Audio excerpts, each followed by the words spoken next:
अगर मैं पहले 10 साल या 15 साल की बात करूँ तो किसी को पता नहीं था कि आफ्टर दिस ट्रीटमेंट मैं कैसा लगूंगा। Because of the help of AI हम पेशेंट्स को प्री प्लानिंग में ही बता पाते हैं how will they look.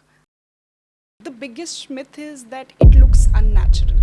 Hair transplant को भी सही टाइम पे करना बहुत ज़रूरी है, क्योंकि अगर एक टाइम के बाद हम हेयर ट्रांसप्लांट कंसिडर करते हैं तो उन रिजल्ट्स को हम हैम्पर करते हैं कहीं ना।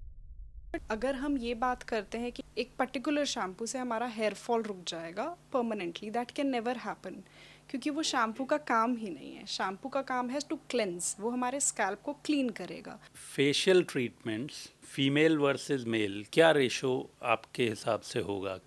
It should be a surprising ratio. So naturally भी फीमेल्स आर प्रिटियर, और आप लोगों ने भी ये तय कर लिया है कि फीमेल्स को ही ज़्यादा सुंदर दिखाना है। कभी ऐसा भी होता होगा कि कोई ट्रीटमेंट किसी को सूट नहीं करता है, so what happens in such cases? For me I would always consider less is more.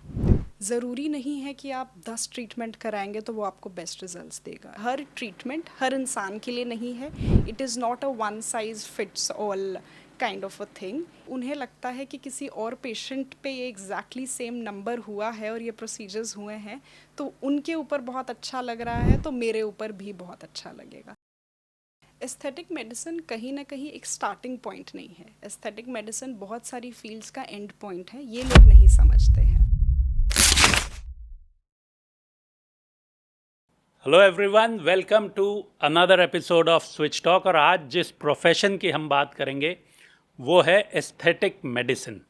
दोस्तों, आज के ज़माने में डर्मेटोलॉजी और फेशियल एंड हेयर एस्थेटिक्स एक लग्जरी नहीं रहे, ये एक main stream health care discipline बन चुके हैं। पहले लोग डर्मेटोलॉजिस्ट के पास तब जाते थे जब कोई बड़ी प्रॉब्लम हो, जैसे एक्ने, स्कार्स या हेयर लॉस। लेकिन अब अवेयरनेस बढ़ रही है। स्टूडेंट्स हों, चाहे यंग प्रोफेशनल्स या होम मेकर्स, सब प्रिवेंटिव केयर, हेयर रेजुविनेशन और हेयर वाइटैलिटी को एक तरह का इन्वेस्टमेंट इन हेल्थ समझने लगे हैं। आजकल साइंटिफिक और एविडेंस बेस्ड ट्रीटमेंट्स अवेलेबल हैं, जैसे कोलैजन स्टिमुलेशन थेरेपीज़, बायो रिमॉडलर्स या रीजनरेटिव प्रोसीजर्स, और इन्हें लेना उतना ही नॉर्मल हो गया है जितना एक डेंटिस्ट के पास डेंटल क्लीनिंग या फिजिशियन के पास एनुअल हेल्थ चेकअप के लिए जाना। लेकिन ज़रूरी है, हर ट्रीटमेंट हर पेशेंट के लिए सही नहीं होता। सिर्फ कॉस्मेटिक वजह नहीं होती, कभी कभी साइकोलॉजिकल और एथिकल कंसिडरेशंस भी होते हैं। यहाँ फ़र्क पड़ता है एक जिम्मेदार साइंस ड्रिवन डॉक्टर और एक सिर्फ कमर्शियल क्लिनिक में। आज हमारे गेस्ट इसी जिम्मेदारी की मिसाल हैं। डॉक्टर अश्मीत कौर, एक मैक्सिलोफेशियल सर्जन जो अपनी सर्जिकल प्रिसिशन और एस्थेटिक सेंसिबिलिटी को जोड़कर फेशियल और हेयर ट्रीटमेंट्स में नए स्टैंडर्ड्स सेट करती हैं। सर्जिकल और नॉन सर्जिकल दोनों प्रोसीजर्स में इनका एक्सपीरियंस सिर्फ अपीयरेंस को नहीं, बल्कि पेशेंट्स के सेल्फ एस्टीम और मेंटल वेलबींग को भी ट्रांसफॉर्म करता है। और इस एपिसोड का मकसद सिर्फ ट्रीटमेंट को समझना नहीं, बल्कि एक तरफ स्टूडेंट्स के लिए रोड मैप समझाना कि इस प्रोफेशन में एंट्री कैसे होती है और क्या अपॉर्चुनिटीज़ हैं, क्योंकि अब टाइम के साथ साथ काफ़ी इस प्रोफेशन का स्कोप बढ़ रहा है। और दूसरी तरफ पेशेंट्स के लिए ये क्लैरिटी लाना कि सेफ और एथिकल चॉइसेस कैसे की जाती हैं। So thank you so much doctor Ashmeet Kaur, it's an honour having you at our podcast. Thank you so much for having me sir. So आपसे बहुत सारे क्वेश्चंस पूछते हैं, एंड आई एम श्योर इस एपिसोड में हम बहुत सारे ट्रीटमेंट्स के बारे में भी बात करेंगे जो आजकल बहुत इन है। But before that I would like to go through your journey कि आपने पहले BDS किया, so you became a dentist. फिर ये एस्थेटिक फील्ड में आने की जर्नी कैसे स्टार्ट हुई? BDS एज अ, अगर मैं ग्रेजुएशन कोर्स की भी बात करूँ तो वो एस्थेटिक से ही डील करता है on a very primary basis, but dental aesthetics से डील करता है। जैसे जैसे हम इस फील्ड में भी आगे आते हैं, वी अंडरस्टैंड यहाँ इस फील्ड में 9 डिफरेंट स्पेशलिटीज़ हैं, जिसमें से एक आती है ओरल एंड मैक्सिलोफेशियल सर्जरी। ये जो पर्टिकुलर स्पेशलिटी है वो हेड एंड नेक से डील करता है। तो चाहे हमारे एस्थेटिक ट्रीटमेंट्स हों, ट्यूमर्स हों, सिस्ट हों, कोई भी हेड एंड नेक से रिलेटेड इशू रहता है तो ओरल एंड मैक्सिलोफेशियल सर्जरी जो डिपार्टमेंट है वो इससे कम्प्लीटली डील करता है। सो आपने मास्टर्स भी किया फिर? जी, मैक्सिलोफेशियल सर्जरी में ही मैंने मास्टर्स किया है and then I am specialising in facial aesthetics and hair restoration treatments. So अब सिंस वी नो कि ये फील्ड बहुत ग्रो कर रहा है, अपकमिंग है, आने वाले टाइम में बहुत सारे स्टूडेंट्स अब चाहते हैं कि एस्थेटिक्स वाले फील्ड में जाएं, और एक क्वेश्चन और है मेरा कि how is it different from dermatology? Dermatology एक स्पेशलिटी है स्किन डिजीजेस और हेयर डिजीजेस को लेके। So dermatology is completely in relation to skin and hair diseases. हम स्किन एंड हेयर डिजीजेस से डील नहीं कर रहे हैं जब हम फेशियल एस्थेटिक्स की बात कर रहे हैं। हम डील कर रहे हैं प्रोपोर्शन से, हम डील कर रहे हैं फेशियल स्ट्रक्चर से और फेशियल हार्मनी से। हमारे जैसा फेस रहता है उसके अलग अलग पार्ट्स रहते हैं, एक अपर पार्ट रहता है, मिडिल पार्ट रहता है, लोअर थर्ड पार्ट रहता है। उन प्रोपोर्शंस को हम as surgeons, specifically head and neck surgeons, ज़्यादा अच्छे से समझते हैं, ज़्यादा अच्छे से surgical and non surgical treatment से बेटर रिजल्ट्स ऑफर करते हैं। सो अब ये बताएं डॉक्टर साहब कि जो स्टूडेंट्स इस फील्ड में आना चाहते हैं, बिकॉज ग्रोथ आप बता ही रहे हैं कि काफ़ी हो रही है इस फील्ड की, तो उनके लिए क्या रोड मैप होना चाहिए? Should they get into dentistry and then enter this field, या कोई और तरीके भी हैं? सबसे इम्पॉर्टेंट है, अगर किसी को सिर्फ फेशियल एनाटमी से या फेशियल एस्थेटिक्स से ही ज़्यादा इंटरेस्ट आ रहा है in comparison to the entire human system. ऐसा नहीं है कि हम बीडीएस में फुल बॉडी के बारे में नहीं पढ़ते हैं, हम पढ़ते हैं, बट हम फोकस करते हैं सिर्फ हेड एंड नेक के ऊपर। अगर किसी को ओवरऑल बॉडी ऑगमेंटेशन में जाना है या ओवरऑल बॉडी एस्थेटिक्स में जाना है तो उनको पहले ऑफ कोर्स एमबीबीएस करना रहेगा, फिर उनको मास्टर्स करना रहेगा and then they will have to do MCH and plastic surgery. But अगर किसी को ऐसा लगता है कि उनको सिर्फ फेशियल एस्थेटिक्स में इंटरेस्ट है, they can pursue BDS and then go ahead with MDS in oral and maxillofacial surgery and वो सिर्फ फेशियल एस्थेटिक्स से बहुत अच्छे से डील कर सकते हैं। कई बार ऐसा भी आपको एक्सपीरियंस होता होगा जब कोई डिमांड कर रहा है क्लाइंट, और जो साइंस आपका बोलता है वो आपस में मैच नहीं कर रहे हैं, सो how do you deal with that? सबसे इम्पॉर्टेंट चीज़ किसी भी पेशेंट या ट्रीटमेंट प्लान के लिए रहता है is the interaction with the patient. जब आप पेशेंट से इंटरेक्ट कर रहे हैं, आप उनको सिर्फ उनके बातों को नहीं समझ रहे हैं, आप उनके साइकोलॉजिकल बैकग्राउंड को भी समझने की कोशिश कर रहे हैं। whenever you're taking in a history of the patient, सबसे important है to understand the expectation of the patient and keeping those expectations very realistic। जो चीज़ें हम ट्रीटमेंट के बाद कर ही नहीं सकते, उन चीज़ों के बारे में डिस्कस करना डजंट मेक सेंस। जैसे कुछ ट्रीटमेंट्स हैं जो 30 ईयर ओल्ड में बहुत अच्छे से वर्क करते हैं, जैसे बोटॉक्स हैं, फिलर्स हैं। For individuals who are in their 30s, late 30s, they work wonderfully well, but शायद वो 40s और 50s वाले लोगों में उतना अच्छे से वर्क ना कर पाएँ। उनके लिए बाकी ट्रीटमेंट्स हैं, जैसे प्रोफाइलो एक ट्रीटमेंट रहता है, हाईफू ट्रीटमेंट है, थ्रेड्स हैं, सर्जिकल ऑल्टरनेटिव्स हैं। राइट। सो मुझे लगता है एक जनरल, जो एज अ लेमैन अगर मैं बात करूं, कि ये बोटॉक्स वगैरह लेट 50s या लेट 40s के बाद के ट्रीटमेंट्स हैं, बट यू जस्ट मेंशन कि ये 30s में वर्क करते हैं। सो 30s में भी ये सारे ट्रीटमेंट करवाने लगे हैं लोग? जी, यूजुअली बोटॉक्स को हम समझते हैं कि it's an anti ageing treatment, वो हमारी एज को ही कहीं ना कहीं रिवर्स करता है, बट ऐसा नहीं है। It is more of a preventive treatment कहीं ना कहीं, क्योंकि बोटॉक्स काम करता है हमारी उन फाइन लाइंस और उन रिंकल्स पे जो कहीं ना कहीं बन रहे हैं, वो उन पे काम नहीं करता जो बन चुके हैं। तो वो एक डिफरेंस बहुत इम्पॉर्टेंट रहता है समझने के लिए। सो बन रहे हैं में वो उसको डिले कर देगा प्रोसेस को? बिल्कुल। तो जब वो प्रोसेस को कहीं ना कहीं थोड़ा सा स्टॉप कर रहा है कुछ समय के लिए, तो वो रिंकल्स जो शायद उन 6 महीने या 8 महीनों में बहुत बढ़ सकते थे, वो उनके हाइपर एक्टिविटी को या बहुत ज़्यादा तेज़ी से अगर वो रिंकल्स बढ़ रहे हैं उनको डिले करता है, जिससे हमारा एक प्रिवेंटिव एस्थेटिक ट्रीटमेंट बहुत अच्छे से बनता है। और जो डीप लाइंस या फाइन लाइंस रिंकल्स जो बन चुके हैं उनमें वो काम नहीं करता है, क्योंकि वो ऑलरेडी डीप सेट हो चुके हैं। उसके लिए भी ट्रीटमेंट्स हैं, हम सर्जिकल ट्रीटमेंट्स कर सकते हैं, हम हाईफू ट्रीटमेंट कर सकते हैं लिफ्टिंग के लिए, तो वो अदर ऑल्टरनेटिव्स हैं। सो अब नेक्स्ट सेगमेंट में हम बात करेंगे रिगार्डिंग फेशियल एस्थेटिक्स। बहुत सारे क्वेश्चंस और बहुत सारे ट्रीटमेंट्स के बारे में हम आपसे बात करने वाले हैं इस बार. सबसे पहले तो ये बताएं, what are the most common surgical treatments aesthetically जो करते हैं आप लोग? सबसे कॉमन जो आजकल के टर्म्स में हम देख रहे हैं, one is called as rhinoplasty, जिसको हम नोज रीशेपिंग के नाम से भी जानते हैं. यूजुअली ये हमारे फंक्शनल और एस्थेटिक रीजंस दोनों में हम करते हैं. फंक्शनल रीजंस हो सकता है आजकल जैसे किसी का डिविएटेड नेजल सेप्टम होता है, हम बाहर से देखते हैं थोड़ी सी नाक टेढ़ी रहती है, ब्रीदिंग इश्यूज किसी के बहुत ज़्यादा रहते हैं, हम्प दिखाई देता है नोज़ पे, तो वो फंक्शनल रीजंस रहते हैं राइनोप्लास्टी के लिए.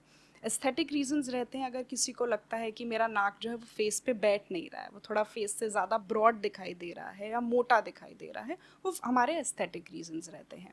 इसके साथ साथ में हम फेसलिफ्ट प्रोसीजर्स करते हैं. अगर किसी की उम्र के साथ साथ स्किन बहुत ज़्यादा सैग कर गई है तो उसको हम लिफ्ट अप करते हैं, जो हमारा कहीं ना कहीं एंटी एजिंग में कम से कम 10 to 15 ईयर्स का हमारा एंटी एजिंग इफेक्ट प्रोवाइड करता है. उसके साथ साथ में लिड ब्लेफेरोप्लास्टी सर्जरी रहता है, जिसमें अगर किसी की डबल लिड रहती है या अंडर आई में बहुत ज़्यादा पफीनेस रहता है, उसके लिए हम वो सर्जरीज प्लान करते हैं. So, before we go on to further treatments regarding facial, I would also like to know कि आप रीबॉर्न क्लिनिक है आपका. इसमें किस तरह की मशीन्स होती हैं, या क्योंकि मशीन्स के भी अलग अलग लेवल होते होंगे.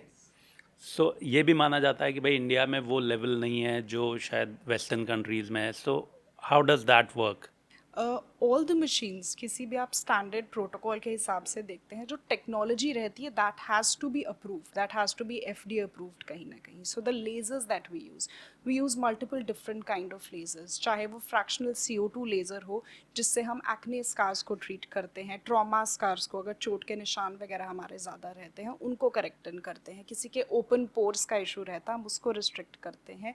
लेज़र्स में हमारे पास, और अगर हम बात करते तो क्यू स्विच लेज़र रहता है जो पिगमेंटेशन को बहुत अच्छे से टारगेट करता है. इसके साथ साथ में ट्रिपल डायोड लेज़र रहता है जो हमारे हेयर रिडक्शन के लिए बहुत ज़्यादा हम यूज़ करते हैं. किसी के बहुत ज़्यादा अनवांटेड हेयर ग्रोथ है तो उसके लिए वो काफ़ी इफेक्टिव रिजल्ट्स प्रोवाइड करता है.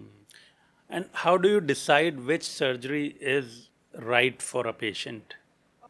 It all starts with the facial assessment, और जो हम एक क्लिनिकल हिस्ट्री लेते हैं पेशेंट की एज क्या है, पेशेंट का जेंडर क्या है, पेशेंट के खुद के ट्रीटमेंट आउटकम की एक्सपेक्टेशंस क्या हैं, उसके अकॉर्डिंग हम डिसाइड करते हैं. अगर कोई पेशेंट किस प्रोफेशन में है that is also very important factor, क्योंकि हो सकता है उनका प्रोफेशन शायद सर्जिकल जो डाउन टाइम है या सर्जरी के बाद जितना रेस्ट का पीरियड हमें रिक्वायर्ड रहता है वो शायद नहीं कर सकते हैं वो उतना ज़्यादा अलाउ इन, तो उनके लिए हम फिर नॉन सर्जिकल ट्रीटमेंट्स असेस करते हैं. And what's the difference between surgical and non-surgical facial rejuvenation? Non surgical treatments में हमारे आते हैं फिलर्स, बोटॉक्स, एक्सोसोम्स. ये सारे ट्रीटमेंट्स का मेन पर्पज़ ये रहता है कि वो हमारे फेस के स्ट्रक्चर को कहीं ना कहीं चेंज करते हैं विद मिनिमल डाउन टाइम. अब मिनिमल डाउन टाइम का मतलब ये रहता है कि ऐसा नहीं है कि उनको 7 दिन या 10 दिन घर पे रहना पड़ेगा या छुट्टी लेनी पड़ेगी या बहुत ज़्यादा स्वेलिंग या ब्रूजिंग बहुत ज़्यादा आएगा. दीज आर सेफ ट्रीटमेंट्स जो हमें बहुत इफ़ेक्टिव रिजल्ट्स देते हैं और बहुत ज़्यादा समय नहीं लेते हैं रिजल्ट देने के लिए.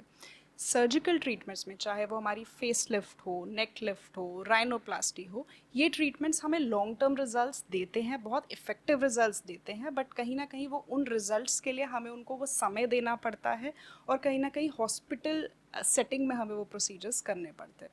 So how long does the recovery usually takes after surgical treatment? For facelift कहीं ना कहीं 2 to 3 वीक्स रिक्वायर्ड रह सकते हैं, जिसमें पेशेंट शायद घर से बाहर उतना कंफर्टेबली सोशल गैदरिंग्स में ना जा पाएँ because of swelling, because of the normal post surgical जो प्रोटोकॉल हमारा रहता है. But within a month they are able to see anywhere from 50 to 60% of the recovery.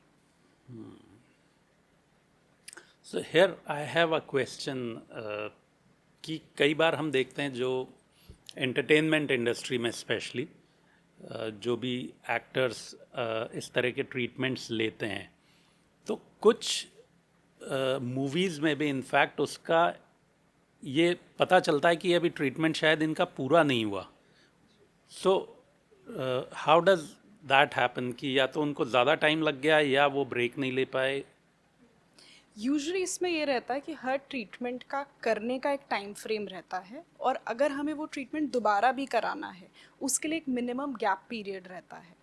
अब कहीं ना कहीं बॉडी को हील करने के लिए एक प्रोसेस से वो टाइम फ्रेम रहता है। अगर हम कोई भी प्रोसीजर करते हैं उसके बाद थोड़ा सा स्वेलिंग रहना बहुत नॉर्मल रहता है, थोड़ा सा पफीनेस लगेगा फेस के ऊपर, तो हमें लगता है कि ये अभी तो एक हफ्ते पहले कुछ अलग लग रहे थे, अभी 10 दिन के बाद अलग दिखाई दे रहे हैं। उसका मेन पर्पज़ ये है कि बॉडी कहीं ना कहीं हील कर रही है, और वो कहीं ना कहीं ऐसे नॉर्मल अगर हम कोई भी प्रोसीजर करते हैं बॉडी जैसे रिकवर करती है, एस्थेटिक सर्जरीज के बाद भी बॉडी वैसे ही हील करती है। सो इसमें कभी ऐसा भी होता होगा कि कोई ट्रीटमेंट किसी को सूट नहीं करता है, so what happens in such cases?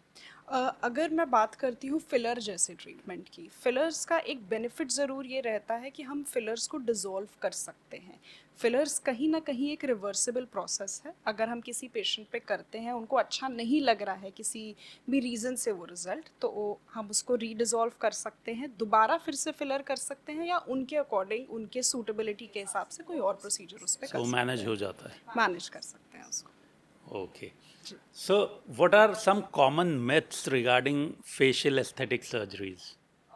The biggest myth is that it looks unnatural. सबसे बड़ी प्रॉब्लम ये रहती है कि हम ये चीज़ सोचते हैं कि अगर इस इंसान का ऐसा रिजल्ट है तो मेरा भी ऐसा हो सकता है, both in a positive and a negative way. उससे होता ये है कि फॉल्स एक्सपेक्टेशंस या नेगेटिव कहीं ना कहीं एक्सपेक्टेशंस उस ट्रीटमेंट या उस रिजल्ट के अकॉर्डिंग में हमें मिलती हैं। तो कहीं ना कहीं वो चीज़ हमें ब्रेक करना बहुत ज़रूरी है कि हर ट्रीटमेंट हर इंसान के लिए नहीं है। It is not a one size fits all kind of a thing. It has to be customized and it has to be personalized to each and every individual. So, as an aesthetic surgeon, what advice would you give to patients? सबसे important है to understand what you want and what your doctor और your surgeon is trying to make you understand. अगर हम एक particular procedure को लेके ही बात करेंगे कि हमें यही प्रोसीजर करना है because so and so got this done and they look a certain way, that will not work for you. Reason ये रहता है कि हम हमेशा डील करते हैं नंबर्स में और प्रपोर्शंस में। वो फ्लेक्सिबल ज़रूर रहता है, चाहे वो गोल्डन रेशियो हो हमारा या ऐसे बहुत सारे वेरिएशन है, बट उसकी फ्लेक्सिबिलिटी के अकॉर्डिंग हम हर पेशेंट के लिए वो ट्रीटमेंट्स जो हैं उनको डिज़ाइन करते हैं। तो कहीं ना कहीं guiding them, understanding their expectations and giving them results जो सेफ भी रहें और जितना ज़्यादा लॉन्ग टर्म रहें वो ज़्यादा अच्छा रहता है। इसको थोड़ा सा और ब्रेक डाउन करते हैं मैम प्रोसेस को कि when a patient comes to you for facial aesthetics, what's the first step that you take? First is facial assessment. मैं पेशेंट को देखती हूँ, अंडरस्टैंड करती हूँ और उनसे पूछती हूँ कि उनको क्या प्रॉब्लम लग रही है। As an aesthetic surgeon there can be different things जो मैं एनालाइज करूँ शायद, बट शायद पेशेंट को वो कंसर्न ही ना हो। तो मेरे लिए वो चीज़ अंडरस्टैंड करनी कि पेशेंट के लिए क्या ज़रूरी है और क्या उनकी प्रायोरिटी है ट्रीट करना, वो बहुत ज़रूरी है। Second is their medical history and treatment history. बहुत सारे प्रोसीजर्स ऐसे हैं जो हम उन मेडिकल हिस्ट्रीज़ के साथ साथ नहीं कर सकते हैं। तो whether it is surgical treatment या whether it is non surgical treatment, medical history is very very important. कोई ऐसा ट्रीटमेंट है जो उन्होंने पहले कराया हुआ है, it has not worked out for them, तो कहीं ना कहीं उनको वो चीज़ पे भी वर्क करना पड़ेगा that we don't end up repeating the same treatment for them. Okay, so tell us about the most common non-surgical treatments. The most common would be fillers. हमें लगता है कि फिलर्स बस ऐसे ही कुछ मटेरियल है। It is a scientifically backed hyaluronic acid based material है जो कम्प्लीटली बायोकम्पैटिबल है। हमारी बॉडी के अंदर जब हाइलुरोनिक एसिड जाता है it works like an internal moisturiser. वो हमारी स्किन को हाइड्रेट करता है, हमारे फेस को कॉन्टोर प्रोवाइड करता है, वॉल्यूम रिस्टोर करता है, उससे हम चीक लिफ्ट कर सकते हैं, नोज़ रीशेपिंग कर सकते हैं, जॉ लाइन ऑगमेंटेशन कर सकते हैं। तो it's a very versatile procedure जो बहुत लोग कराते हैं and it gives wonderful results. And how long does it stay? It can stay in for any way from a year two year and half. कुछ लोगों में उससे ज़्यादा भी रह सकता है, बट वो आपकी बॉडी के मेटाबॉलिक प्रोसेस के ऊपर डिपेंड करता है। And then can this be repeated? Yes, we can get it repeated in every year or every 2 years also. Completely safe to get it repeated. So no side effects. No side effects. Complication ज़रूर हो सकती हैं, side effects नहीं है। Complications ये हो सकती हैं ड्यूरिंग द प्रोसीजर, अगर हमारे किसी आर्टरी में या किसी वेसल में चला जाता है तो ब्रूजिंग ज़्यादा हो सकती है, बट उसके लिए भी मैनेजेबल है क्योंकि it is a reversible process. हम उसको डिज़ोल्व कर सकते हैं एंड बॉडी ऑटोमेटिकली उसके अकॉर्डिंग हील कर सकती है।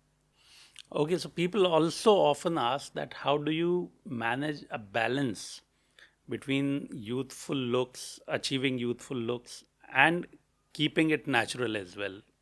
For me I would always consider less is more. ज़रूरी नहीं है कि आप 10 ट्रीटमेंट कराएंगे तो वो आपको बेस्ट रिजल्ट्स देगा। It is always about finding the right combination for you.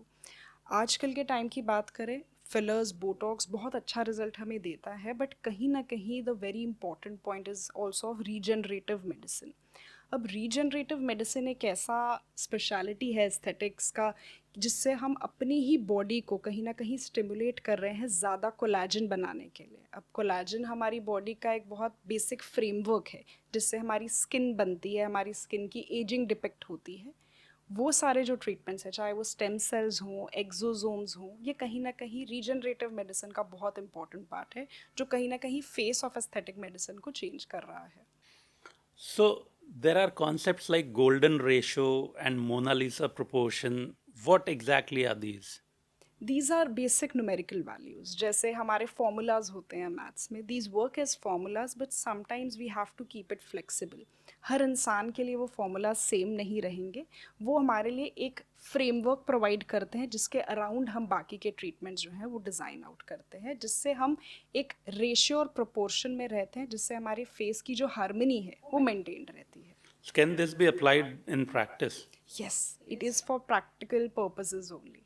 That's interesting because I remember कोई मूवी में मैंने देखा था, वो ऋतिक रोशन was there, वो एक ड्रॉ करते हैं कि ये फेस में इतना वो होना चाहिए, तो क्या this is this really That's the there? same because अगर हम डाविंची की भी बात करते हैं, so he was also a sculptor and he also had so many drawings and papers published in. So कहीं ना कहीं when we stick with numbers, it is very very important. अगर हम किसी भी चीज़ को एस्थेटिक देखना चाह रहे हैं, कोई भी चीज़ अच्छी ऐसे ही नहीं लगती है, उसके पीछे नंबर्स हैं और उसका रेशियो है। हमारा फोरहेड है, हमारे फेस के ऊपर हमारे नाक का जो रेशियो है, नोज़ का जो रेशियो है, लिप्स का जो रेशियो है, everything contributes to aesthetics. So threads are also often considered a lunchtime facelift. What results do they give? Threads basic, एक मैं आपको एग्जांपल देती हूँ, एब्जॉर्बेबल सूचर्स हैं या जो स्टिचेस हमारी बॉडी में जाते हैं वो उसी मटेरियल के बने हुए होते हैं। अब उसमें बेनिफिट क्या है, जब भी हम थ्रेड्स को राइट रेशियो में डालते हैं, राइट नंबर पे और राइट जगह पे डालते हैं, वो हमें एक एंटी एजिंग इफेक्ट देता है। जो भी हमारी सैग्ड स्किन है उसको लिफ्ट अप करता है, और जहाँ पे भी हम थ्रेड्स डालते हैं वहाँ पे कोलाजन प्रोडक्शन होता है जिससे स्किन टाइटनिंग और लिफ्टिंग इफेक्ट आता है। Okay, so what are dermal fillers? These are also getting quite popular now. So dermal fillers are again hyaluronic acid fillers. वो ही सेम हमारे बॉडी को वॉल्यूम रेस्टोर करते हैं, स्किन को हाइड्रेट आउट करते हैं, और कहीं ना कहीं जहाँ पे भी हमें स्ट्रक्चरल चेंजेस लग रहा है कि चाहिए, जैसे नोज़ शेपिंग चाहिए, जॉ लाइन कॉन्टोर चाहिए, चीक लिफ्टिंग चाहिए, तो वहाँ पे हम डर्मल फिलर्स करते हैं। So ये सारे जो भी अलग अलग ट्रीटमेंट्स हैं, they have similar result. How do you decide which one is the best for a patient? Similar results इस तरीके से हैं कि हम किस एज के और किस जेंडर के इंडिविजुअल के ऊपर कर रहे हैं। बहुत सारी ऐसी चीज़ें हैं, बोटॉक्स की अगर हम बात करते हैं, फीमेल्स को बहुत ज़्यादा टाइटेंड इफेक्ट चाहिए होता है, जिसमें उनके थोड़े से फेशियल एक्सप्रेशंस भी अगर कम हो रहे हैं, they are okay with it, they want that anti ageing snatch look. But males में हम वैसे बोटॉक्स नहीं कर सकते हैं, प्लेसमेंट चेंज हो जाता है, बिकॉज मेल्स का रहता है कि they still want to see those faint fine lines. कहीं ना कहीं वो एक एजिंग या एक मेच्योरिटी का साइन देते हैं। किसी का प्रोफेशन जो है वो उनको अलाउ नहीं करता है कि वो बिल्कुल ही स्मूथ एक लुक रहे, तो we have to customise all of these treatments. काम वो ट्रीटमेंट सेम करते हैं बट हर इंसान के ऊपर अलग तरीके से वर्क करते हैं। So naturally भी females are prettier, और आप लोगों ने भी ये तय कर लिया है कि females को ही ज़्यादा सुंदर दिखाना है. That's just females are gift to, from God to mankind. That's the only bit. That's true. So Botox have been there for a while. Yes. So what is the exact result of Botox? Botox को हम मानते हैं कि वो सिर्फ fine lines और wrinkles के ऊपर काम करता है, बट बोटॉक्स बहुत ज़्यादा वर्सटाइल और बहुत ज़्यादा एक मल्टीपर्पज़ प्रोडक्ट है।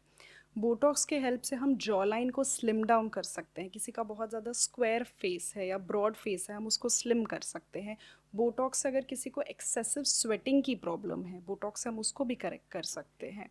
हम किसी के बहुत ज़्यादा ओपन पोर्स हैं, बहुत ज़्यादा ऑयल सिक्रीट हो रहा है फेस पे, उससे भी हम उसको ट्रीट कर सकते हैं। So it's a very versatile product. So now HIFU is also considered for facelift.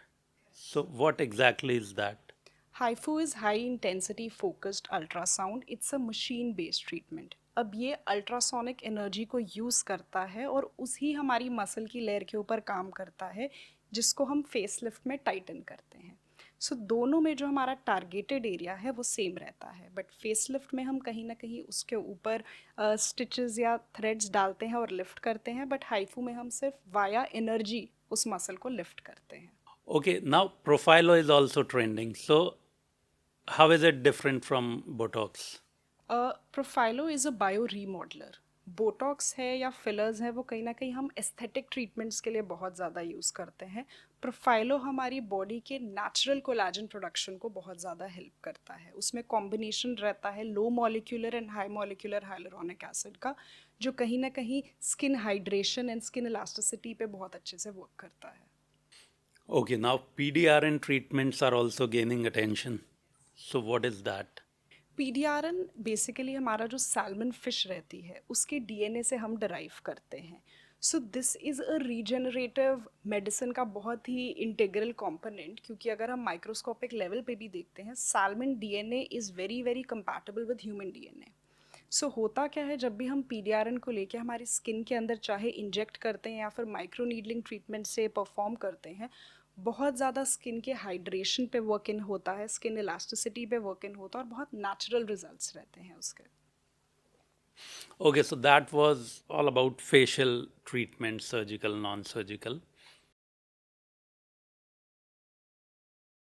Now let's come to the next segment, which is regarding hair treatments.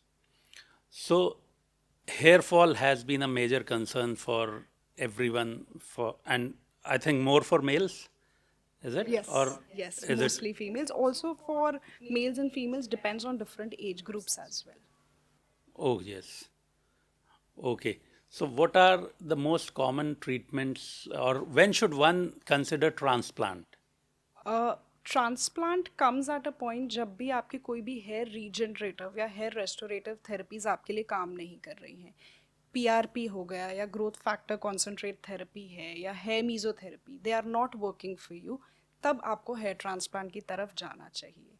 Hair transplant को भी सही टाइम पे करना बहुत ज़रूरी है, क्योंकि अगर एक टाइम के बाद हम हेयर ट्रांसप्लांट कंसिडर करते हैं तो उन रिजल्ट्स को हम हैम्पर करते हैं कहीं ना कहीं।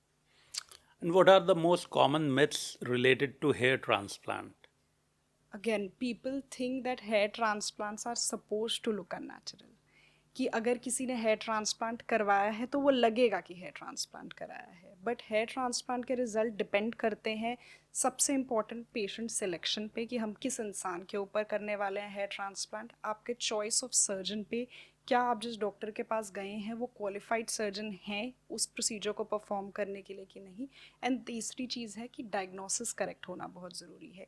किस स्टेज का हमारा एंड्रोजेनिक एलोपेशिया है, जिसको हम कॉमन टर्म्स में मेल पैटर्न बॉल्डनेस बोलते हैं, किस स्टेज पे हमें उस पर हेयर ट्रांसप्लांट करना है और किस स्टेज पे हमें हेयर ट्रांसप्लांट से रिजल्ट नहीं मिलेगा, वो समझना बहुत ज़रूरी है to have realistic expectations of the transplant result.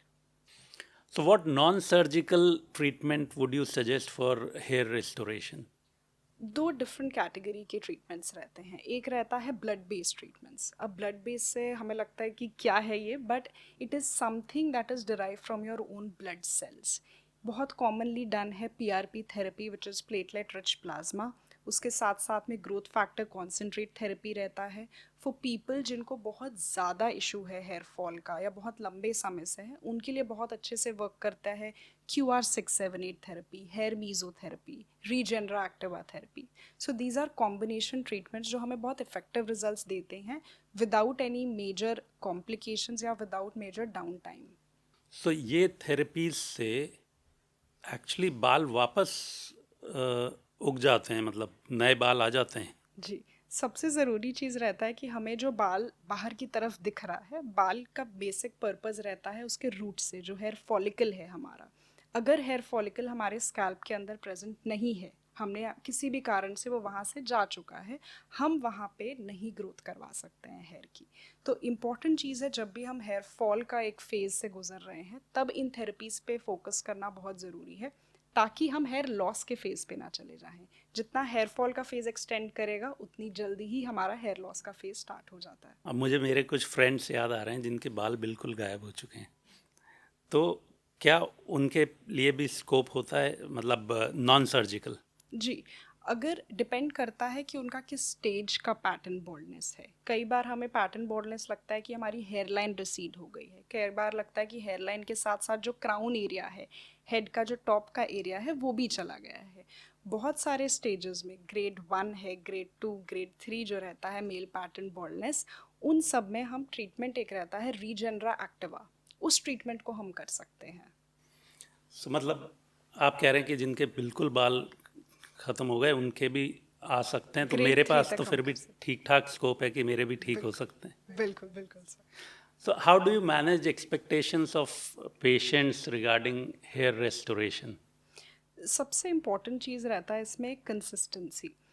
अगर उनके साथ हम हेयर ट्रांसप्लांट का प्रोसीजर कर सकते हैं, उसके बाद उनका कंसिस्टेंट रहना when it comes to the hair therapies, क्योंकि हेयर ट्रांसप्लांट के बाद भी maintenance is very very important, चाहे वो हमारी पीआरपी थेरेपीज़ का हो या जीएफसी थेरेपी का हो, क्योंकि जो हेयर फॉल हो रहा है उसका रीज़न है DHT hormone. It's a hormone induced hair loss. तो कहीं ना कहीं जब हम ट्रांसप्लांट करते हैं उस एरिया पे, हमें ये ध्यान देना ज़रूरी रहता है कि फिर से वहाँ पे वो हार्मोन एक्ट ना करे, जिसकी वजह से हमारा हेयर लॉस फिर से स्टार्ट हो सकता है। तो maintaining those therapies using the right kind of products बहुत ज़्यादा ज़रूरी है। And how do you manage that?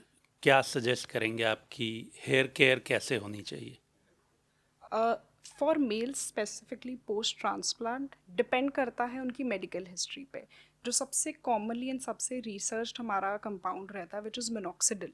कहीं ना कहीं minoxidil is a ground breaking product, and जिन लोगों के पास कोई और ऑल्टरनेटिव नहीं है, it is gold standard. Minoxidil का यूज़ अगर वो रेगुलरली कर रहे हैं पोस्ट द हेयर ट्रांसप्लांट, तो उनके हेयर वॉल्यूम पे, हेयर डेंसिटी पे बहुत अच्छा इफेक्ट रहता है।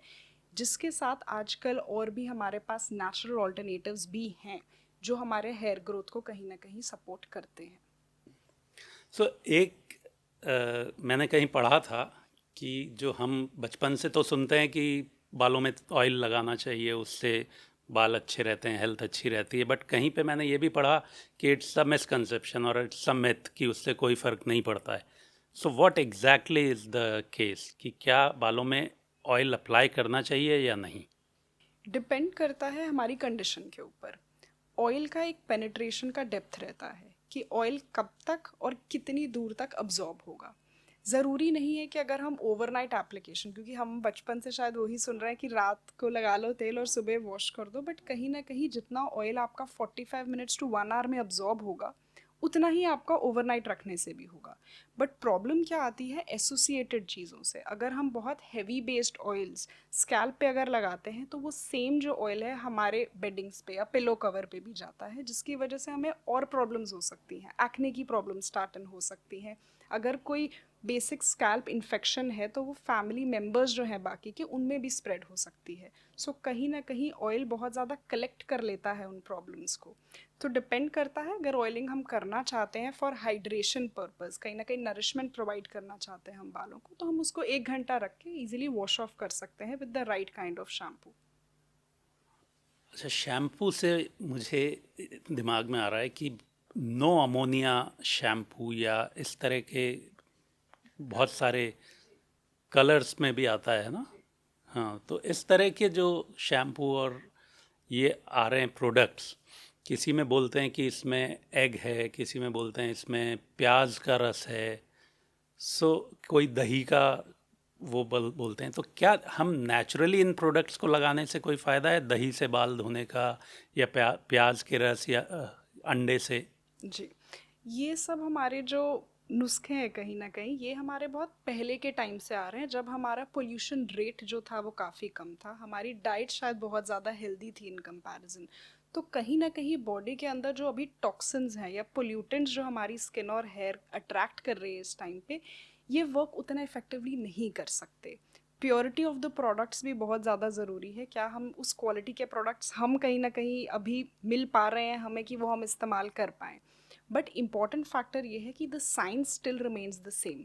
अगर हम दही की भी बात करते हैं तो दही में क्या है, दही में लैक्टिक एसिड बेस्ड प्रोडक्ट रहता है, तो सिमिलरली हम स्कैल्प क्लेंजिंग के लिए वैसे प्रोडक्ट्स यूज़ करते हैं, बट वो उस कंसंट्रेशन में आजकल के टाइम में उतना इफेक्टिव नहीं है। Okay, so you would say कि वो प्रोडक्ट से इतना इफेक्ट नहीं आएगा, बट शैम्पू यूज़ में लेने चाहिए। शैम्पू का पर्पस हमारे लिए समझना बहुत ज़रूरी है। Shampoo is only meant for cleansing. अगर हम ये बात करते हैं कि शैम्पू से, एक पर्टिकुलर शैम्पू से हमारा हेयर फॉल रुक जाएगा permanently, that can never happen, क्योंकि वो शैम्पू का काम ही नहीं है। शैम्पू का काम है टू क्लेंस, वो हमारे स्कैल्प को क्लीन करेगा। क्योंकि कोई भी प्रोडक्ट अगर हम सिर्फ 2 मिनट के लिए स्कैल्प के ऊपर रख के उसको रिंस ऑफ कर रहे हैं तो वो हमारे हेयर ग्रोथ को स्टिमुलेट नहीं करेगा, बट वो एक एनवायरनमेंट क्रिएट करेगा जिसमें हमारा, अगर हम right kind of hair growth serums use कर रहे हैं, right kind of hair treatments ले रहे हैं, तो वो एनवायरनमेंट बहुत सेफ होगा for newer hair growth to happen.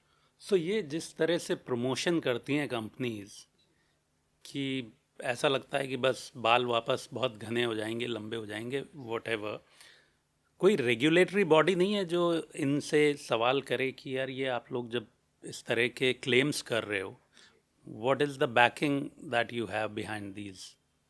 इसके पीछे सिर्फ एक मेजर रीज़न क्या रहता है कि अगर हम कोई भी प्रोडक्ट हम लेते हैं, हम उसका एक कॉम्पोजिशन का जो कंटेंट्स का एक जो पैकेजिंग रहता है, जैसे आपने मेंशन किया था कि एग बेस्ड प्रोडक्ट्स रहते हैं, बियर शैम्पूज़ हैं, तो कहीं ना कहीं जब हम उन कंटेंट बॉक्स पे फ्लिप करते हैं तो मोस्ट ऑफ दीज शैम्पूज़ या most of these product have same composition, but last के 1-2 वर्ड्स में चेंजेस रहते हैं। उसका बेसिक रीज़न क्या है कि वो उसको एज अ मार्केटिंग या एज अ ब्रांडिंग कहीं ना कहीं अपने प्रोडक्ट को डिफरेंट दिखाना चाह रहे हैं, बट शायद जो हमें वो मेन प्रोडक्ट लग रहा है उसका परसेंटेज शायद 0.1% भी नहीं रहता उस प्रोडक्ट में। तो everything is of the same cleansing composition, but because of marketing perspective and branding perspective हम एक एलिमेंट को बहुत ज़्यादा हाईलाइट करते हैं। Okay, now I would like to get into details of various hair treatments. So, what is PRP? PRP is a blood derive therapy. उसके full form पे अगर हम जाते हैं तो it is called as platelet rich plasma. हमारी body में 3 type के सेल्स रहते हैं, रेड ब्लड सेल्स होते हैं, white blood cells and platelets. Platelets हमारी बॉडी के वो सेल्स हैं जो वूंड हीलिंग में, जब भी हमें चोट लगती है उस चोट के घाव को भरने के लिए काम आते हैं। तो जब हम उन सेल्स को लेते हैं और हम स्कैल्प के अंदर इंजेक्ट करते हैं तो एक वो प्रोसेस ऑफ वूंड हीलिंग हमारे स्कैल्प के अंदर स्टार्ट करता है, जिससे कहीं ना कहीं जो हमारे वीकेंड हेयर फॉलिकल्स हैं उसको स्ट्रेंथ मिलता है और ग्रेजुअली उसके रिपीटेड सेशंस लेने से हमारी हेयर फॉल कंट्रोल होती है। Okay. And what is mesotherapy? How is it different? मीज़ोथेरेपी उन पेशेंट्स के लिए बहुत आइडियल रहता है जिनका खुद का जो डाइट और लाइफस्टाइल है वो कहीं ना कहीं कॉम्प्रोमाइज्ड है। अगर हमारी डाइट बहुत इफेक्टिव नहीं है when it comes to multivitamins, अगर हम मल्टीविटामिन्स की बात करें, विटामिन B12 है, विटामिन D3 है, तो कहीं ना कहीं वो हमारे ब्लड कॉम्पोजिशन पे भी रिफ्लेक्ट करता है, जिससे हमारा जो PRP की क्वालिटी है वो अच्छी नहीं हो सकती। कहीं ना कहीं उन पेशेंट्स में हम हेयर मीज़ोथेरेपी करते हैं जिसमें बहुत सारे मल्टी वेरिएंट्स रहते हैं, कंपोनेंट्स रहते हैं, डीप एंथेनॉल कंपोनेंट रहता है, मलबरी एक्सट्रैक्ट कंपोनेंट रहता है, जो हमारी स्कैल्प की सेंसिटिविटी को भी कहीं ना कहीं कम करने में हेल्प करता है और हेयर ग्रोथ को भी प्रमोट करता है। Okay. And what is QR678? QR678 एक ग्रोथ फैक्टर कॉम्बिनेशन है। जिन इंडिविजुअल्स को कहीं ना कहीं बहुत ज़्यादा हेयर फॉल का एक्सट्रीम इशू आ रहा है बहुत टाइम से, उसमें हम इस पॉलीपेप्टाइड कॉम्बिनेशन को इंट्रोड्यूस करते हैं। ये ना ही सिर्फ हेयर फॉल को कंट्रोल करता है in few settings, but over a prolonged use कहीं ना कहीं वो हमें न्यूअर हेयर ग्रोथ को भी विजुलाइज करवाता है स्कैल्प के ऊपर। Okay. And what is Regenera Activa and how is it different? Regenera Activa, अगर मैं लेमन टर्म्स बताऊं, we consider it as an alternative to hair transplant. अब ये बहुत बड़ा क्लेम है, बट अगर हम ग्रेड्स की बात करते हैं मेल पैटर्न बॉल्डनेस में, up till grade 3, so grade 1, grade 2 and grade 3 में हम रीजेनरा एक्टिवा कर सकते हैं, क्योंकि उसमें हम हमारी ही बॉडी के स्टेम सेल्स को यूज़ करते हैं। इस प्रोसेस में हम जैसे हेयर ट्रांसप्लांट में ग्राफ्ट्स एक्सट्रैक्ट करते हैं हमारे स्कैल्प के, सिमिलरली हम इसमें भी हमारे हेयर फॉलिकल्स जो हैं उसको एक्सट्रैक्ट करते हैं। उसमें जो स्टेम सेल्स प्रेजेंट होते हैं उनका एक कॉम्बिनेशन प्रिपेयर करते हैं, और जहाँ पे भी हमें वॉल्यूम लॉस लग रहा है, डेंसिटी का इशू लग रहा है, वहाँ पे इंजेक्ट करते हैं। So over a period of 2 to 3 months हमें बहुत इफेक्टिव ग्रोथ वहाँ पे दिखती है। The benefit of Regenera Activa is कि एक सिंगल सेशन प्रोसीजर है, आपको रिपीटेडली आफ्टर 15 डेज या आफ्टर 20 डेज बार बार आने की ज़रूरत नहीं रहती है। For a year to year and a half you can expect very good results. Okay, so now for skin and hair, glutathione is also getting very popular. What exactly is it?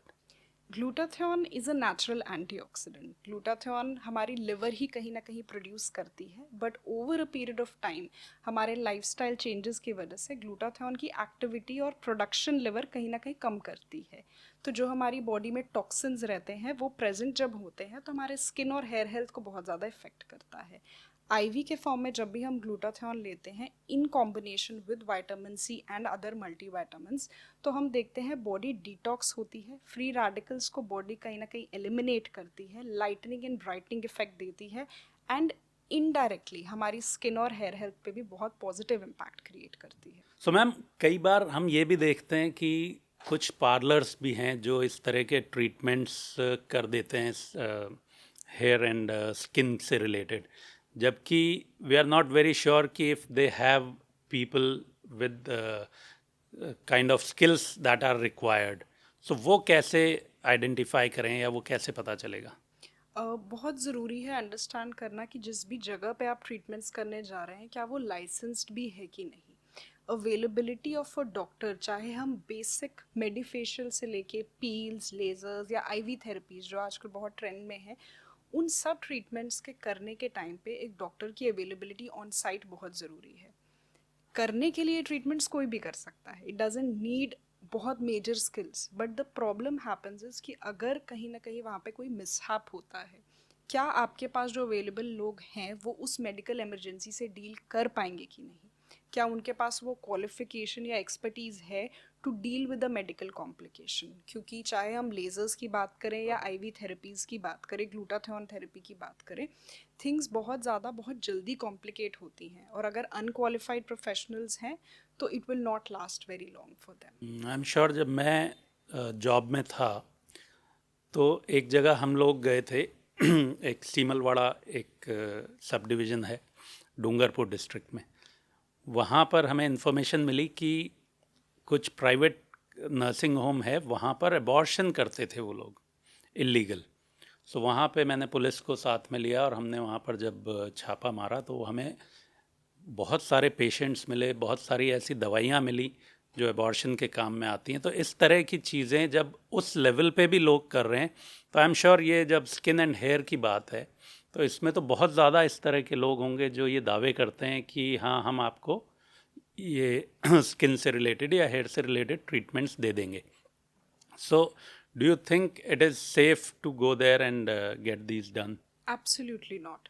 The reason is कि अगर आप कोई treatment करा रहे हैं, बार बार करा रहे हैं, आपको रिजल्ट अच्छे लग रहे हैं, तब तक आपको कोई प्रॉब्लम नहीं आएगी।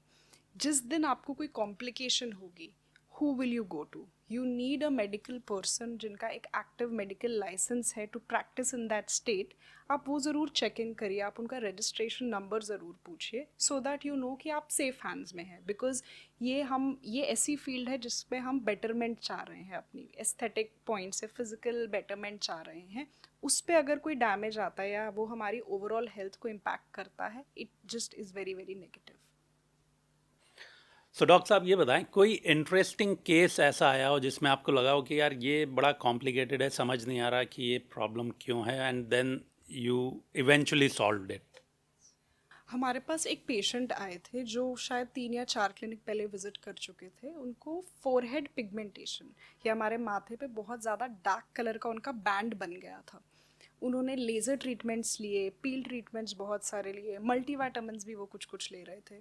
तो हमने भी इंट्रोस्पेक्ट करने की कोशिश की। कंसल्टेशन के टाइम पे हम एक टूल यूज़ करते हैं which is called as a skin analyser. उस स्किन एनालाइज़र के साथ साथ हम स्कैल्प को भी एनालाइज करते हैं। तो जब उस स्कैल्प एनालाइज़र को मैंने चेक इन किया तो उनकी समवेयर पेशेंट की एज थी 45-46 के अराउंड। तो उनका greying of hair was a very common concern. उनके बाल ग्रे ही थे बट बाल दिखाई बहुत ज़्यादा ब्लैक रहे थे। तो जब स्कैन किया तो पता चला कि उनकी जो डाई का पिगमेंट है वो इतना ज़्यादा स्कैल्प में अब्जॉर्ब हो गया था क्योंकि उन्होंने overnight application, over use of the dye कर लिया था, जिसकी वजह से वो पिगमेंट उनके फोरहेड पे जाके स्टक अप हो गया था। एंड वो ये चीज़ काफ़ी टाइम से, काफ़ी सालों से रेगुलरली कर रहे थे। तो कहीं ना कहीं ये चीज़ डायग्नोज हमने की। हमने उनका जो कलर था, हेयर कलर, जो अमोनिया बेस्ड कलर था, उसको चेंज किया, अमोनिया फ्री कलर में चेंज किया। And automatically without any major skin treatments, हमने बस एक स्किन केयर प्रोडक्ट, एक रूटीन उनको दिया जिसमें फेस वॉश, सनस्क्रीन, मॉइस्चराइज़र था एंड हेयर प्रोडक्ट्स हमने उनके चेंज किए। तो वी ऑटोमेटिकली कुड सी कि 2 से 3 महीने में उनका पिगमेंट जो है वो ऑटोमेटिकली चला गया। तो कहीं ना कहीं उनका जो स्किन थी वो एलर्जिक थी टू दैट हेयर कलर, जिसकी वजह से उनका एक पिगमेंटेशन का केस बन गया। हेयर कलर से वैसे हेयर डैमेज होते हैं? चांसेस हो सकते हैं क्योंकि बहुत बार ये रहता है कि हम जो हेयर कलर कर रहे हैं वो कितनी बार कर रहे हैं और किस कारण से कर रहे हैं। मोस्टली जो हमारा नेचुरल ग्रेइंग के ऊपर जो हम कलर करते हैं that is in comparison less damaging. Reason क्या है? क्योंकि हम एक वाइट बैकग्राउंड के ऊपर कलर कर रहे हैं। बट जो लोग फैशन कलर्स करते हैं, हेयर को बहुत ज़्यादा ओवर ब्लीच करके फिर ऊपर से कलरिंग इन कराते हैं, वो बहुत ज़्यादा डैमेज करता है क्योंकि कहीं ना कहीं बाल आपके डिहाइड्रेट होते हैं ब्लीच से एंड उसके बाद आप ऊपर से एक और कलर लगाते हैं। तो it can be a little damaging. But अगर आप सही हेयर केयर प्रोडक्ट्स यूज़ कर रहे हैं, आप अपने डॉक्टर से इन टच हैं regarding any fashion treatments also that you are taking, your hair health should be maintained. Okay, now I would like to know about a data जो मेरे दिमाग में चल रहा है कि facial treatments female versus male, क्या रेशो आपके हिसाब से होगा? कितने फीमेल पेशेंट्स आपके पास आते हैं और कितने mail? It should be a surprising ratio, but I think somewhere it is 55 to 45%. That's the ratio. 55 would be females, 45 would be So males. almost equal. Almost equal, yes. That is actually surprising. Yes. And how about hair treatment? Hair treatments predominantly males, specifically younger males. So younger males I would refer जो late 20s में है या early 30s में है, जिनका hair loss का बहुत ज़्यादा recent issue आ गया है. For females it is usually post pregnancy and post menopause. बहुत ज़्यादा हेयर लॉस का प्रॉब्लम्स रहते हैं because of hormonal fluctuations in females. तो वो एक 2 एज ब्रैकेट्स बहुत प्रोमिनेंटली दिखती हैं। Now we'll come to the next segment, which is patient journey. Now, how do you decide between so many different treatments like Botox, HIFU, that which treatment is better for which patient? ये जो treatment selection का process रहता है वो depend करता है, one, facial assessment कि patient का फेस हमें कैसा दिखाई दे रहा है, पेशेंट की एज क्या है, पेशेंट की मेडिकल कॉम्प्लिकेशंस या मेडिकल हिस्ट्रीज क्या रही हैं। फॉर एग्जांपल अगर कोई ऐसा पेशेंट है जो बहुत ज़्यादा अनकंट्रोल्ड डायबिटीज़ से डील कर रहा है, बहुत सारे प्रोसीजर्स हैं कि हम उसमें नहीं कर सकते हैं, तो वो सारी चीज़ों को भी हमें कंसिडर करना बहुत ज़रूरी रहता है। दूसरा है what is the patient expectation out of the treatment. क्या वो पेशेंट मेरे पास ट्रीटमेंट्स के लिए मल्टीपल विजिट्स प्रोवाइड कर सकता है कि नहीं। Some patients want a single session treatment. Single session में हमारे पास बोटॉक्स एज एन ऑप्शन रहता है, फिलर्स रहते हैं, थ्रेड्स रहते हैं। But somebody who is willing for repeated sessions, want more natural results, उनके लिए हम GFC थेरेपीज़ करते हैं, स्टेम सेल्स करते हैं, PDRN ट्रीटमेंट करते हैं। So completely depends on each and every individual and what their need is. And do these treatments last forever, most of these, or they need maintenance? Something lasting forever is a myth, I would Okay. say. कहीं ना कहीं everything needs maintenance, everything needs a little bit of a touch up. अगर मैं fillers की बात करती हूँ तो fillers will stay for somewhere around to year and a half. Botox की बात करूँगी तो somewhere around 4 to 6 months Botox का रिजल्ट बहुत अच्छा रहता है। अगर हम रीजनरेटिव मेडिसिन की बात करते हैं, वो भी सिमिलर हमें रिजल्ट्स देते हैं, 1.5 to 2 ईयर्स तक के लिए उनके भी रिजल्ट्स रहते हैं। जो सर्जिकल ट्रीटमेंट्स हमारे हैं वो हमें ज़रूर लॉन्ग टर्म रिजल्ट्स देते हैं कहीं ना कहीं। ऑप्शंस में बहुत सारे ट्रीटमेंट्स रहते हैं। अगर किसी को फेस फैट रिड्यूस करना रहता है तो लाइपोसक्शन एक बहुत अच्छा ऑप्शन रहता है, जिसका रिजल्ट काफ़ी स्टेबल रहता है अगर आपका बॉडी वेट कहीं ना कहीं मेंटेन्ड है। तो वैसे रहता है कि how we are also able to maintain our results. Okay, so tell me what excites you the most about aesthetic medicine? I think the patient gaining back their confidence. It is so important कि कहीं ना कहीं जो इंसान शायद feel करता है when they look at themselves in the mirror and they feel happy, whether it is them feeling maybe 5 years younger or just having a facial structural change. तो वो जो उनकी खुशी है कहीं ना कहीं that is something that really drives me towards success in this field. So that's kind of a reward for you as well. Yes, yes. Okay, so now we'll come to the next segment, which is advice to young students.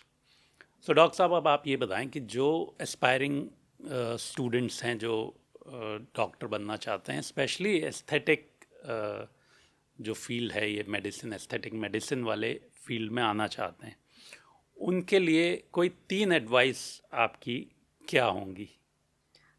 सबसे पहले रहेगा कि there is no shortcut to the success of it. आपको hard work वही करना पड़ेगा, आपका framework वही रहेगा जो आपका एक नॉर्मल मेडिकल एंट्रेंस एग्ज़ाम का रहता है। आपका नीट यूजी रहेगा, you have to follow it up with the NEET PG, and कहीं ना कहीं ड्यूरिंग दैट प्रोसेस ऑल्सो आप अपने आप को लिमिट मत करिए कि मेरा यही सिलेबस है, मेरे को यही करना है, इन्हीं बुक्स से पढ़ना है या इन्हीं आर्टिकल्स को रेफ़र करना है।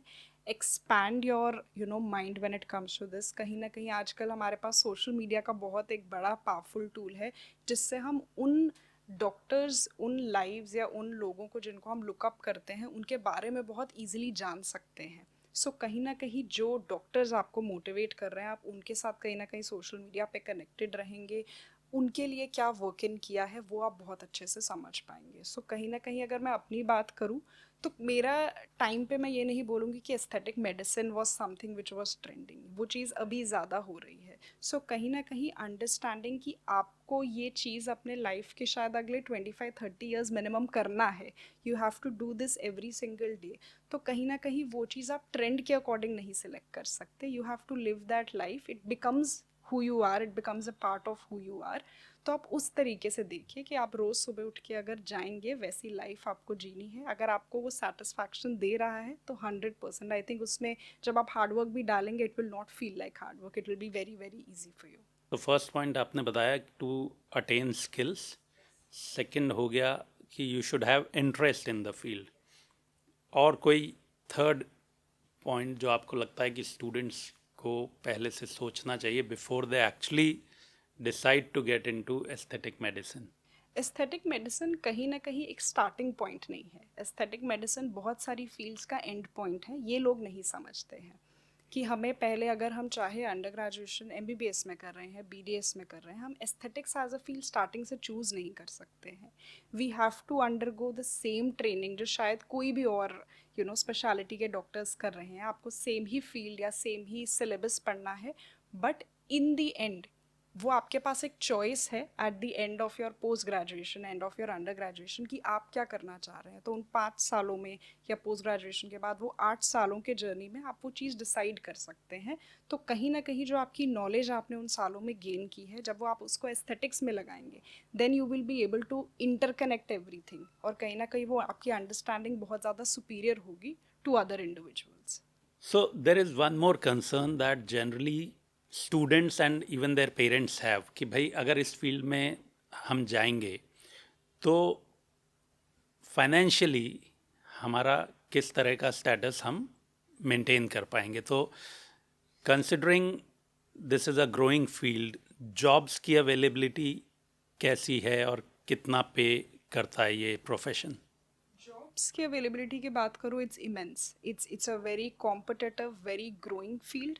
कहीं ना कहीं उन लोगों के लिए भी बहुत एक अच्छा ऑप्शन है जो एक हेल्थ केयर का थोड़ा सा रिलैक्स्ड फॉर्म देखना चाहते हैं। हर इंसान अपनी लाइफ में एक वर्क लाइफ बैलेंस को ज़रूर देखता है. When it comes to aesthetic industry, हमारे जो टाइमिंग्स हैं, क्लिनिक टाइमिंग्स हैं या हॉस्पिटल सिटिंग के टाइमिंग्स हैं, बहुत फिक्स्ड हैं. क्योंकि एस्थेटिक मेडिसिन में बहुत रेयर होता है कि हमारे बहुत ज़्यादा एक इमरजेंसी की सिचुएशन है. तो वो कंफर्ट कहीं ना कहीं अगर लोग देखते हैं तो this is an amazing field. आपके वर्किंग आवर्स कहीं ना कहीं फिक्स्ड होते हैं. You have good enough time to give to your family. From the financial point it's very very comfortable and it keeps on growing. वो directly proportional है हमारी skills के ऊपर. जितना ज़्यादा हम अपनी स्किल्स को एनहांस करेंगे उतना ज़्यादा हमारे फाइनेंशियल्स इंप्रूव करते हैं.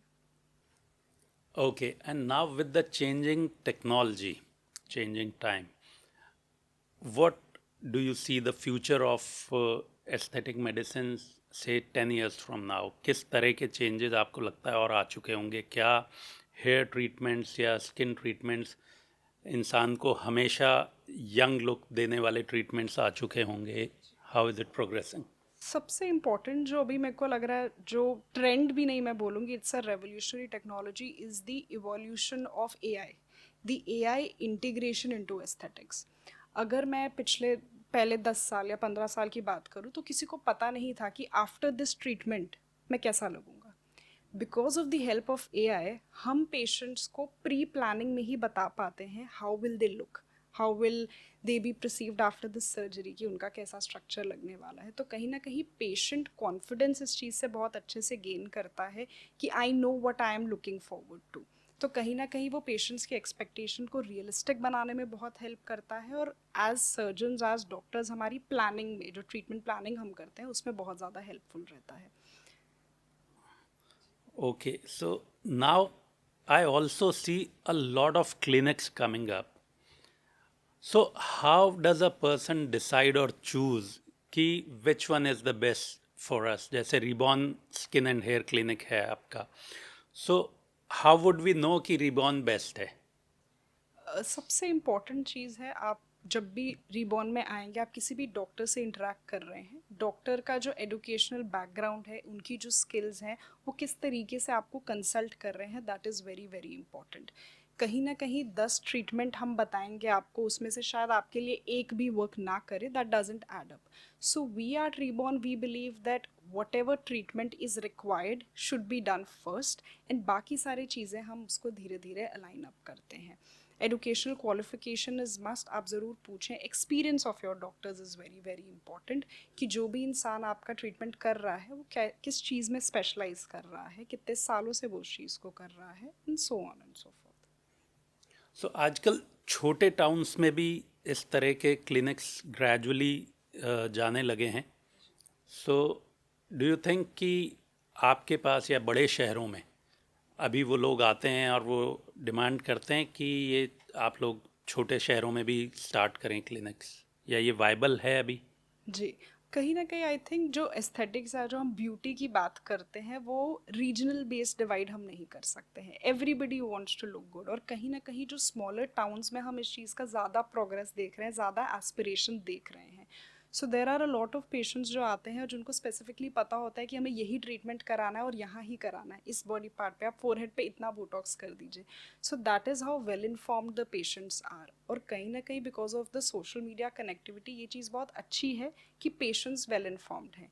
कि जैसे आप बाकी क्लिनिक्स हो गया, इस फील्ड के बहुत सारी और चीज़ें हो गई, जब पेशेंट वेल इन्फॉर्म्ड होता है तो डॉक्टर्स को उससे ज़्यादा वेल इन्फॉर्म्ड होना रहता है what is happening in the industry, and everybody has to support each other in the right way possible. कई बार ऐसे पेशेंट्स भी आते हैं जो आके कहते हैं कि डॉक्टर साहब मुझे ये ट्रीटमेंट दे दीजिए. जी बिल्कुल, with the calculation, with the number कि हमें ये कराना है. वहाँ पे पेशेंट्स ट्रिकी ये हो जाते हैं, क्योंकि उन्हें लगता है कि किसी और पेशेंट पे ये एग्जैक्टली सेम नंबर हुआ है और ये प्रोसीजर्स हुए हैं, तो उनके ऊपर बहुत अच्छा लग रहा है, तो मेरे ऊपर भी बहुत अच्छा लगेगा. तो उस चीज़ को, उस मिथ को ब्रेक करना बहुत डिफ़िकल्ट होता है. इट टेक्स टाइम, बट जिन पेशेंट्स को ट्रस्ट है, वो ट्रस्ट बिल्ड करना चाहते हैं, तो वो कराते हैं, and they are happy with the results.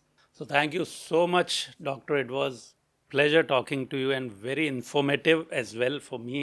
And I'm pretty sure जो students देख रहे हैं, जो aspire कर रहे हैं aesthetic medicine में जाना, उनको ये पता चला होगा. And I think it is even for the general public, इस एपिसोड से ये पता चलेगा कि किस तरह के अलग अलग ट्रीटमेंट्स हैं आपके स्किन एंड हेयर केयर से रिलेटेड, किस तरह से आप अपने लुक्स को और इन्हांस कर सकते हैं और किस तरह से आप अपने बालों को बचा सकते हैं. So that is very important. And for students of course there is a road map, a plan कि कैसे आपको पढ़ाई करनी चाहिए, क्या पढ़ाई करनी चाहिए, और इस प्रोफेशन में आने के बाद किस तरह की अपॉर्चुनिटीज़ हैं या क्या चैलेंजेस आते हैं. So thank you, Dr. Ashmeet Kaur. It was a pleasure being with you, and this discussion will help a lot of our audience, I'm sure. Thank you so much for having me, sir. तो मैं हूं अकील खान, आप देख रहे हैं switch talk. मिलते हैं अगले एपिसोड में एक नए मेहमान के साथ, एक नए पर्सपेक्टिव के साथ. तब तक खुद का ख्याल रखें और अपने सपनों को सीरियस लेना ना भूलें.